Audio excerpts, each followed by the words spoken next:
યોજન પ્રમાણના કળશો અને નાળચાઓ પણ છે ને જ્યારે 12-13 કિલોમીટરનું જેનું ડાયામીટર હોય, તમે વિચાર કરો આવા કળશ કેટલા?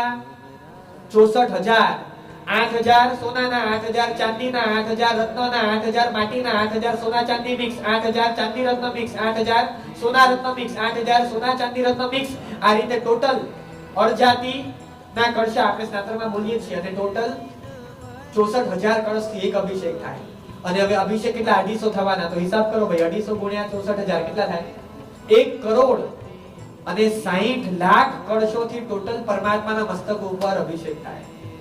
સહેજે તમે 1 કરોડ 60 લાખ કળશ જુઓ, આટલી મોટી સંખ્યાના, આપણને ટેન્શન આવી જાય કે નાનકડે રાતના જન્મેલા પ્રભુજી આટલો ધોધ કઈ રીતે સહન કરશે?